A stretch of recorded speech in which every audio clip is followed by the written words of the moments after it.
Hi, I'm Sunny Bottoms, and this is Between Two Levees, the Goobers edition. Today, my guest is Corey Harrington. He is with Gowan USA, and he's a sales rep in the Southeast Territory.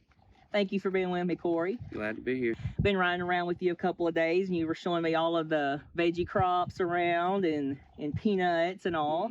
I'll just start off. Do you enjoy working in Goobers? I love it. I love it. If I had to pick one crop to grow, if I had to do it for a living, had to work in one for a living, it'd be peanuts all day long. That's cool. So you really dig it? Oh, for sure, for sure. So that's really cool. You know, when we were riding around, we first started talking about goober farmers. All I can think of is it has a different meaning in Arkansas. It's really the farmer down the road that you don't like. Yeah.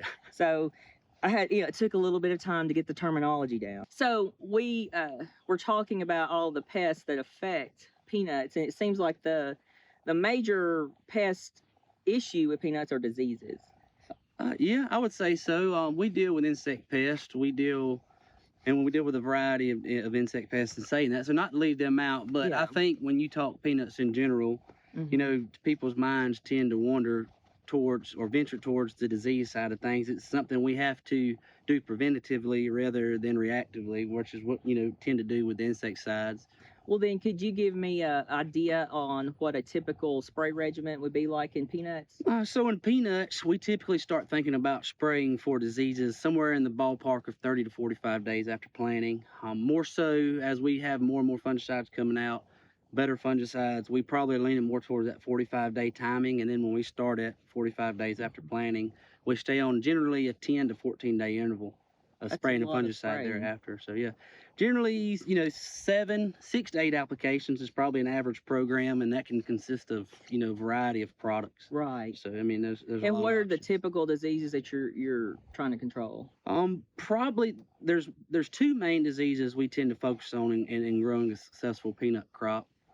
The primary one probably being leaf spot, and then the other one being white mold, which is Sclerotium ralphii. The leaf spots are broken into two different pathogens, which would be broken into early and late leaf spot. Those are probably your two primary. We do have other diseases of peanuts, but those are the two we probably consider the most important in growing a peanut crop. Okay.